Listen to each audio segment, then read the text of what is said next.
Welcome to FinScale, a podcast created by Solen Niederkorn, shedding light on innovation in finance, banking, and insurance.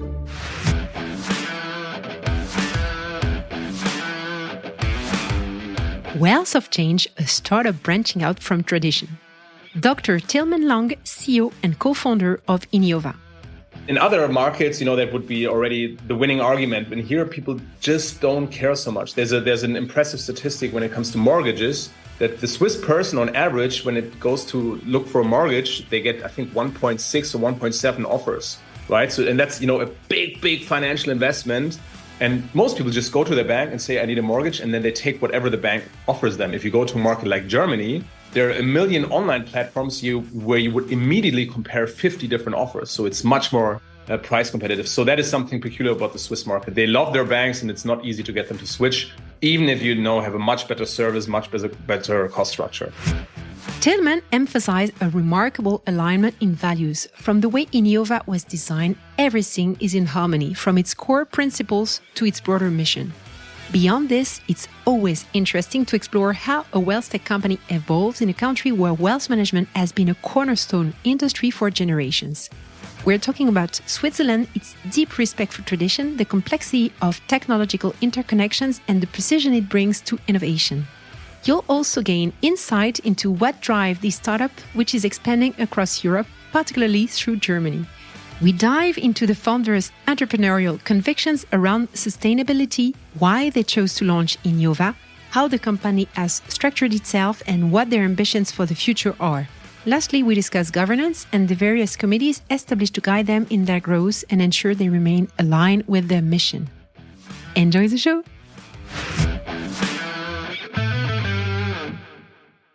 Hello, everyone. Hi, Tillman. Hi, Solen. How are you? Yeah, I'm fine. Thank you. Super interested to have you on the podcast. Really glad that you accepted my invitation. I want to say a huge thank you to Jacqueline van den Ende, who kindly made the introduction. Tillman, many different things I would like to dive deeper with you today, particularly Inyova, because it's the company that you founded a few years ago. Now, can you please introduce yourself before we dive into the discussion? Yeah, I'm Tillman. I'm one of the founders of Inyova Impact Investing and the CEO in our team. I'm a techie by background, worked in a variety of roles, always at the intersection of technology, finance, and sustainability. And I'm originally from Germany, but I've been living with my family in Zurich for 12 years by now. Yeah, I'm really happy to join you today, Solen. Okay, so I will tell you a little story. In 2022, I was supporting two entrepreneurs, two Swiss guys from St. Gallen, young entrepreneurs. I really adore them. They're very fun. And they wanted to launch a fintech business out of Switzerland. And then they iterated several weeks on their product, but they were not ready yet. They didn't really know where they wanted to settle. They were hesitating between Switzerland and Germany because they were, completely fluent in German. So that didn't make any difference. So my first question would concern rather the Swiss market. How would you describe the current state of the Swiss retail investment market, and what sets it apart from the European market that you know well too? Yes, yeah, I do know it well because we're present in both the markets you mentioned, right? So we're present in the German market and in the Swiss market, which also means we're regulated twice, once each in each market. So I think the Swiss market is a very, very interesting market, and if you're building something new, it has a lot of things that are good and that from another perspective can be challenges. So I can understand, there are many good reasons for starting in Germany, just as there are many good reasons for starting in France or in London. But the Swiss market also has some things that make it very good. So I think in terms of retail investing, one thing that is special here, especially compared to Germany and even also France, I would say, is there's a general openness to the topic of investing and finance and money. So for example, in the German market, it's still a bit of a taboo, if you invest in stocks, it's changing. It's strongly changing, especially with the young generation.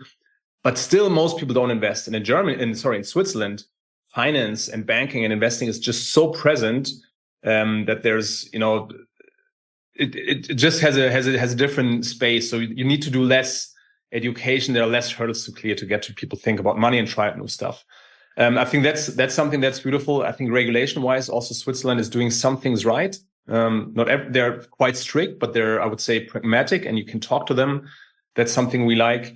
And then also, I mean, it's a small country. That's one of when you start a venture, that's why many people go to the EU, because you have much more access to a much broader market. That's definitely a downside.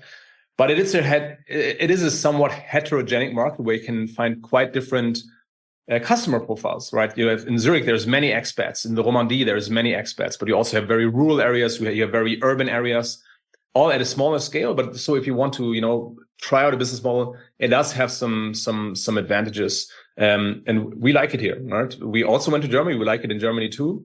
But for us, the Swiss market has worked quite well. And the image we have, and I know it because I've been working quite a while in Switzerland, is that there is an attachment to the traditional banking and all the big players. So first, the fact that there is an attachment to the banking area, plus the fact that it's heterogeneous, is it a more complex market to address than Germany, you would say, or Europe in general? It's complex in a different way. Let's say the German market presents us with at least an equal number of brain nutcrackers. Yeah, Germany was not a good example. Maybe not. No, but I mean, what you're pointing to one very important thing, right? So getting a Swiss person to change their bank or their investment provider is a big, big, big ask, right? So the Swiss are very, very price insensitive. So, if you tell them, hey, your bank has been ripping you off for years and you have good proof. In other markets, that would be already the winning argument. And here people just don't care so much. There's an impressive statistic when it comes to mortgages that the Swiss person on average, when it goes to look for a mortgage, they get, I think, 1.6 or 1.7 offers, right? So, and that's, a big, big financial investment.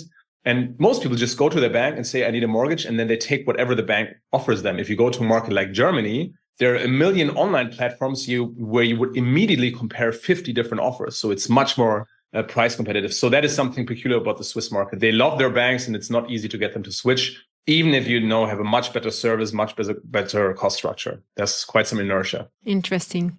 What would you say is the maturity level of Swiss investors in terms of sustainable investments?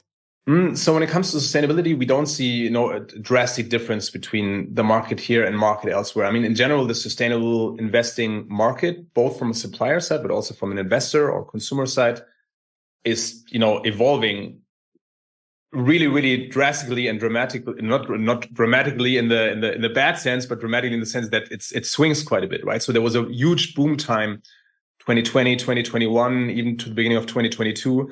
Back then, the topic of sustainability has shifted a bit from the media presence. So it's not as en vogue. Sustainable finances, have had a harder time with investment performance because the money is coming from oil and gas and defense in the past 3 years, which is often not that much included in sustainable investment.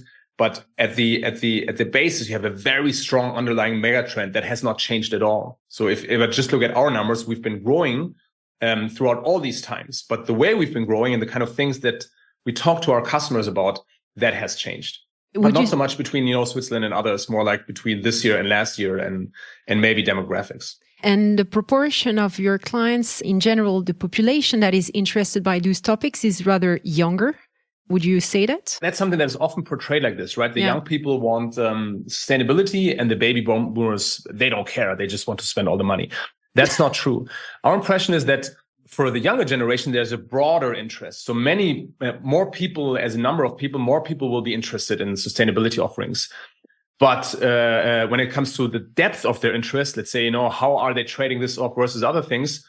Often the conviction is higher with older people. So you have, let's say, a smaller proportion of sustainably minded investors among the older generations than compared to the young, where you have a higher proportion.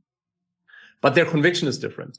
And what is certainly not true is that everybody in the young generation thinks about the climate crisis as the number one priority in their life. And that is, at some point understandable because they're getting a job is not easy for everybody that is young.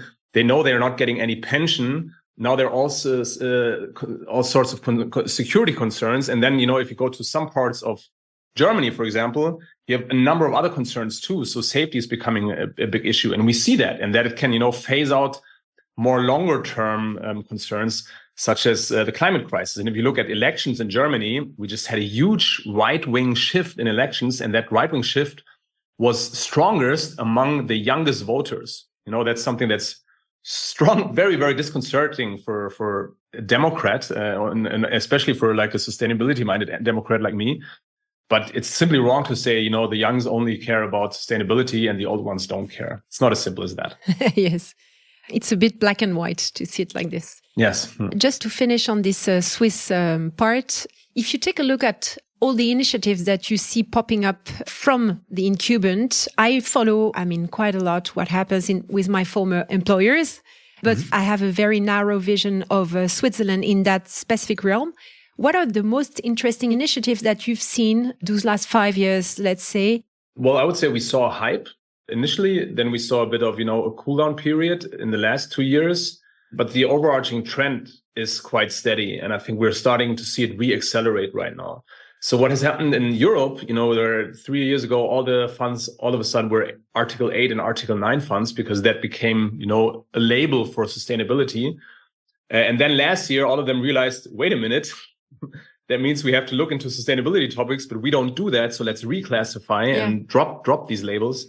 You've seen similar things here, even if Article 8 and 9 don't exist in the regulation here.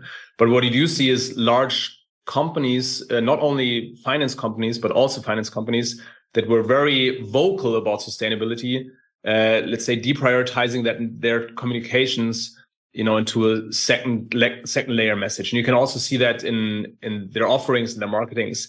That said, it is becoming part of the standard portfolio. So that's, it's much better than it was 5 years ago. It's much less present than it was 2 years ago. But I actually think it's this is healthy because a lot of the things that happened 3 years ago were simply bullshit. And we've seen that in many of the greenwashing incidents, right? In the German market, the grand example, of course, is DWS. With its ambition to be, spearheading any greenwashing scandal that there is.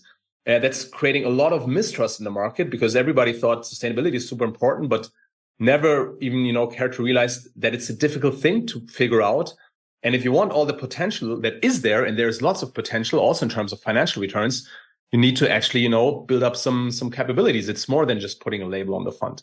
And now we're in a stage where, financial providers have understood that. And they're taking more effort to do it a bit more calmly, a little less vocal. They're a bit scared, to be pioneers because they're scared of greenwashing. But what you see in the market, I think, has a lot more substance than it had 2 or 3 years ago. Good news. Thank you for that. In the long term, that's good news. I think we'll look back at this time. I'm often asked, is ESG over? I don't think it's over. I think it's still at the start. I think we'll look back at this time and say this is when the industry matured. Yes, let's hope so. Let's hope. Yeah. Okay. So now if we discover a little bit more in details what you've built, first question to you is why, considering that you have a tech mindset and you didn't come from finance, why did you start fintech business in WealthTech? What was the trigger? There were many triggers, as life goes. My first real exposure was I'm a mathematician by background, right? And when I started working after university, I wanted to invest my first salaries, and I've always been a very green-minded person. And then I went to my bank and some other banks asking, what should I do with my money? And I was just appalled with what they offered me because, being a mathematician, I was, used to looking into things and doing some calculations. And it seemed everything they offered me was good for the bank, not really good for me, or at least not always good for me, and certainly not good for the future that I wanted to live in. So that's how I got into investing. I started, figuring things out for myself. And then I met one of my now co-founders, and he told me how he invests money. He's a hedge fund manager. And his parents are doctors that, don't want anything to do with finance. They couldn't care less. So they asked his son, okay, turn into a hedge fund manager. The least thing you can do now is take care of our money. So he invested their money. And the way he did it, he constructed stock portfolios with companies where he thought his parents would be fascinated. Steinway, the piano maker, is the example that his father still recites to. So and all of a sudden, what happened is his parents that never cared about money became very interested. And what do these companies do? How does it work? What does it mean now if I make return? Can they make more pianos? Do the pianos get better? Do they sell more of them? And he told me about this. And that's when we had the idea, if you do this on a single stock level, you select stocks, you can have a very sharp sustainability analysis behind it. And you can even, if you create, if you make people shareholders, you can help them generate an impact through active ownership by executing shareholder rights, for example. And the beauty is, if you do all of that, you can transform it all in a beautiful emotional experience. That's what's happened with my co-founder's parents, right? They didn't care about finance, but they became emotionally engaged because they cared about what these companies did. And that was a bit, the founding idea of Inyova. If we do this, it can be a very sustainable investment with very beautiful returns, but that's also just a beautiful consumer experience. And basically, that's what we're doing today for, what Miro used to do by hand for his parents. We're doing that for tens of thousands of people. I mean, what was the first beta product? How did it look like? Well, the very first thing that we did is, we had the idea, we wrote it down, we designed, the listeners now cannot see that I used air brackets. Yeah. We designed in PowerPoint a small brochure, and we went through cafes in Zurich and showed this to people and asked them, would you be interested in that, just to get a feel for whether it's a crazy idea in our head or whether there's any real demand. And on that day, we collected, within 2 or 3 hours, we collected 30 or 40 email addresses of people that said, okay, if you do this, I would be curious to hear about it. So we thought, okay, there's something there. And then we constructed the first portfolio, a very simple online platform to present it well. The first, 30 customers, we actually sat down with them, discussed the portfolio person to person, what they like, what they need. And by then, we had maybe the first 20 to 30 customers. In Switzerland, at that time, you were allowed to serve 20 people as a private person without a license. We were 2 co-founders, so we could do 40.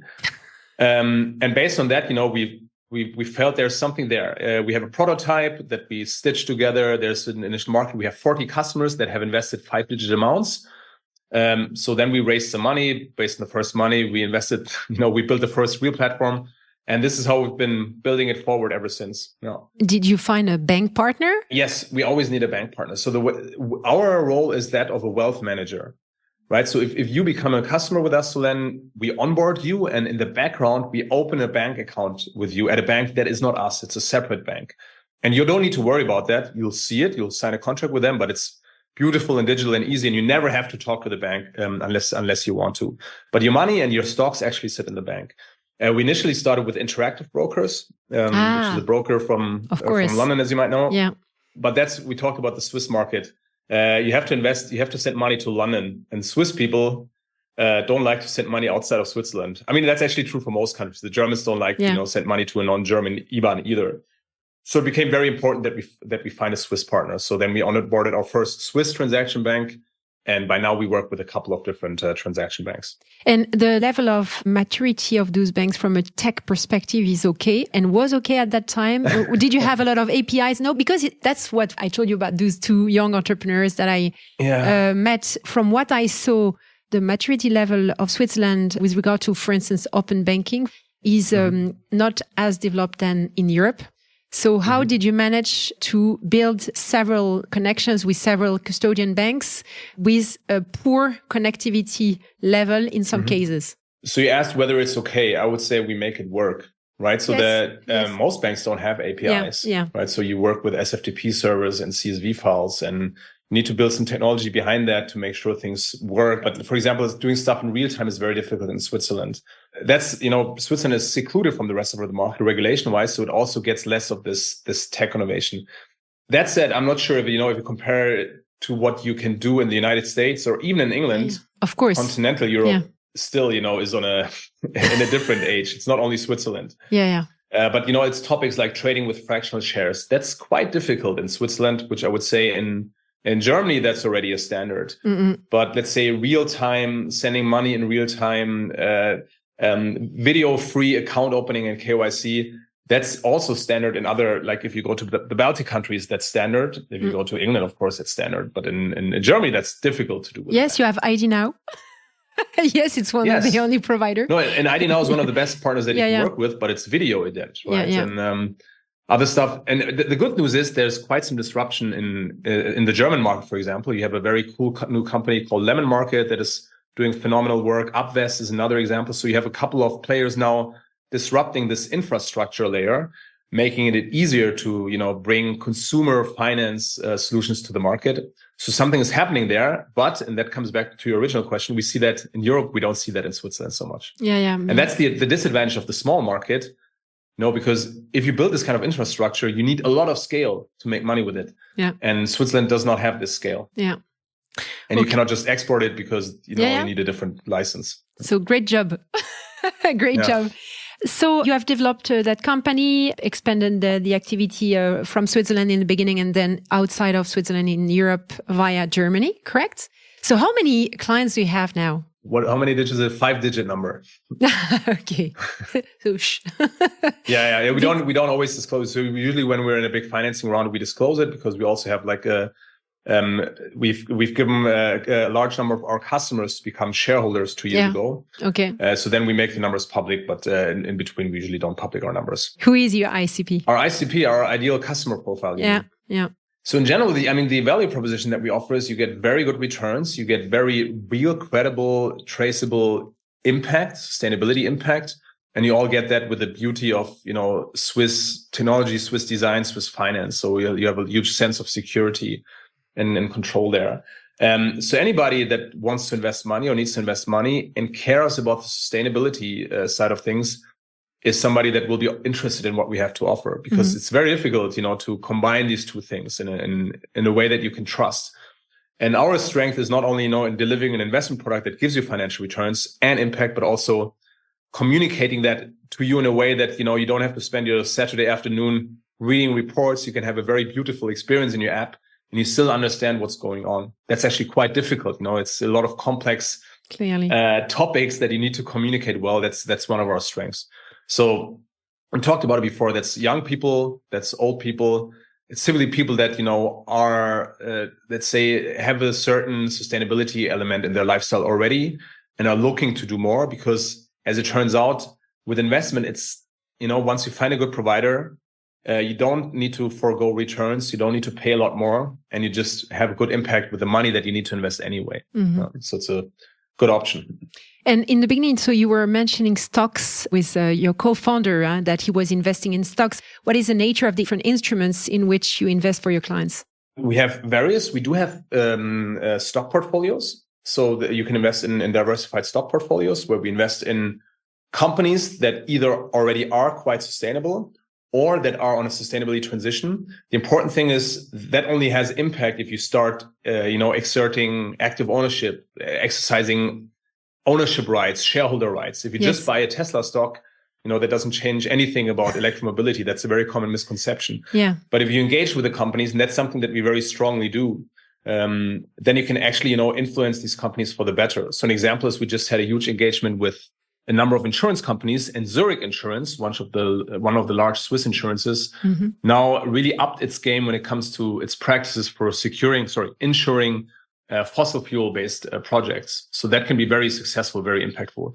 That's our stock offering, where you can invest in the stock markets, but we also invest in fixed income products. So you can invest in, say, wind parks, solar parks, algae farms, sustainable wood makers, these kind of things, always in a diversified portfolio. So we always manage the risk for you. You don't need to think about, is this right for me? We do this for you.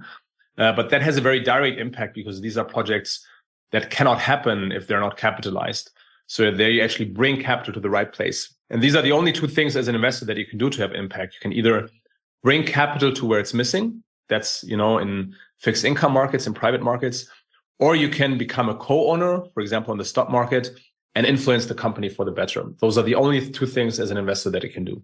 And we play both. And is there an interest, and I believe this is the case, but is there an interest? And do you propose for specific clients, private assets, investments, like private equity funds? I'm thinking of that because Jacqueline is offering a wonderful platform for its clients.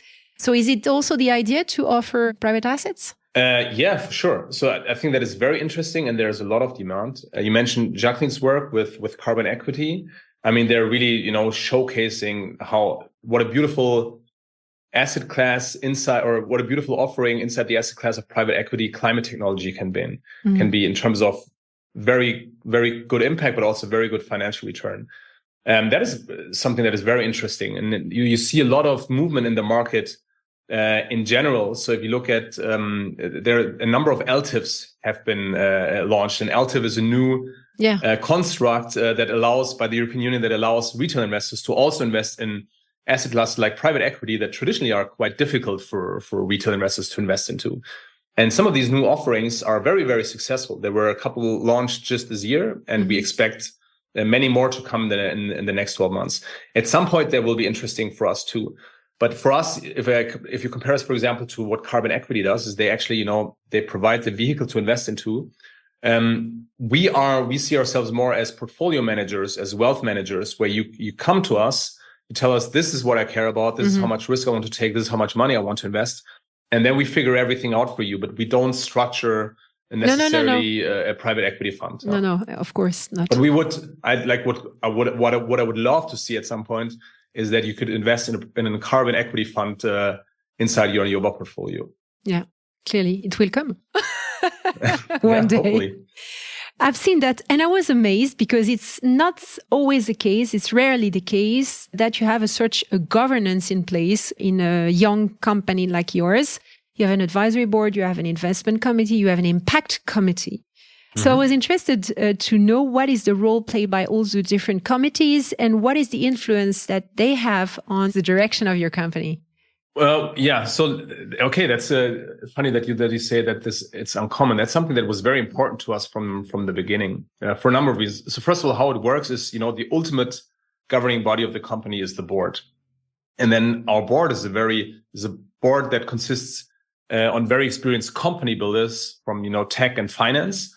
But not everybody can be an expert in impact and sustainability. And we also even have non-financial people on the board that just help us understand consumers.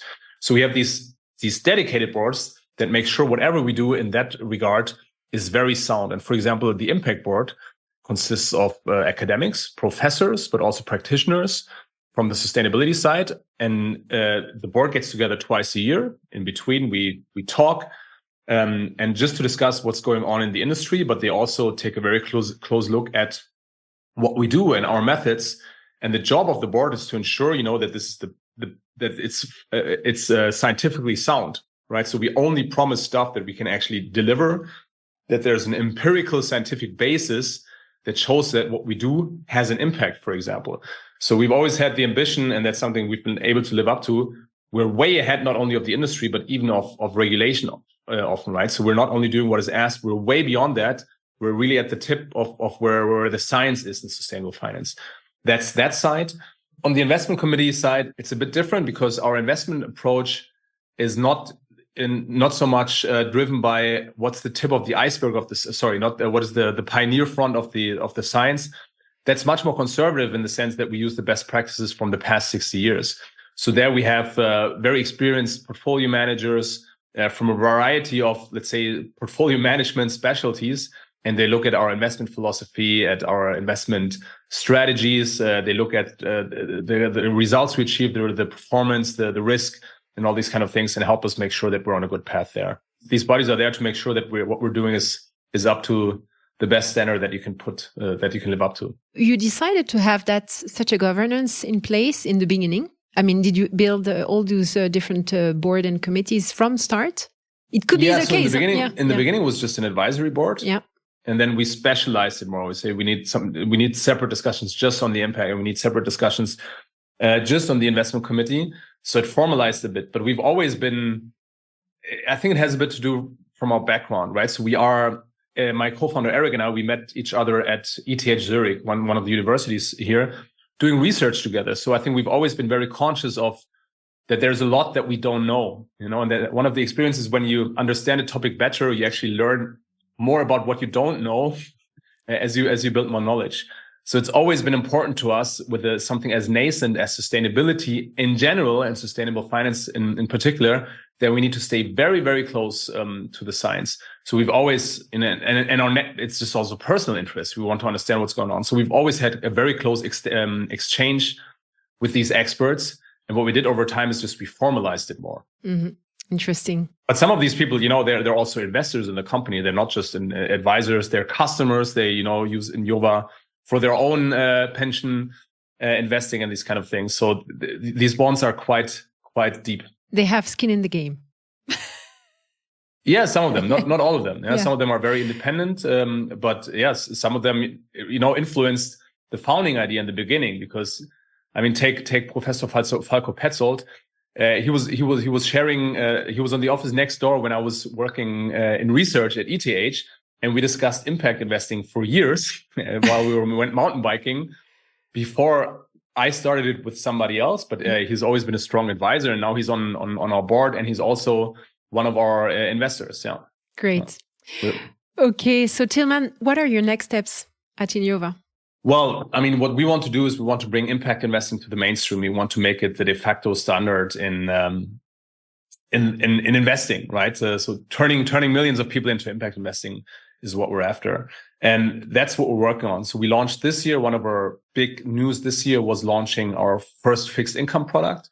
Right now it's only available to existing customers. The immediate next step is making that available to customers that are not yet within Inyova and to customers outside of Switzerland. Then we have a couple of great ideas for our equity product. We want to build our portfolio on the pension side, right? So where you can invest with tax benefits into pension products. And then, of course, we want to bring this to other markets too. So right now we're in Germany and Switzerland, but there are many, many markets in Europe that are very interesting for us and where we actually have inbound interest. So think about the Benelux countries, think about the Scandinavian countries, both of which are, where this ICP that you talked about, many people are interested in sustainability, very open to digital and new solutions, very open to innovation. But then also markets like France, where there's, many people interested in sustainable finance. So that's also definitely on our roadmap. Cool. So to conclude, Tillman, I will ask you to give us a book recommendation. So what do you recommend? Recommendation. Or a podcast? Well, the podcast is easy. It's the FinScale podcast, okay. Obviously. But if you're listening, then you already know that. There are many books I really love that I really recommend. One that I really like to give to people as a present is Humankind by Rutger Bregman. What I like about it, it shows that many things in the world, we often talk about everything, going to shit and falling apart and things getting very complicated. And of course, many of those things are difficult and true. But Rutger Bregman tells a lot of stories where actually our lives are getting much better. And throughout the world, right, we're feeding more people are safer. Healthcare, he writes it up in a very inspiring way. And so this is really a book, if you read that before falling asleep, I think it inspires you to do something good the next day and believe in the future. And I think that is something that is healthy for most people if they did that. It was definitely healthy for me. What a great conclusion. Thank you very much, Tillman, and see you. Thank you, Solène. See you soon. Bye. Thank you all for listening and sharing this moment with us. Don't hesitate to contact me on Twitter or LinkedIn to share your comments and reactions. You can also rate this episode on your favorite podcast platform. See you soon.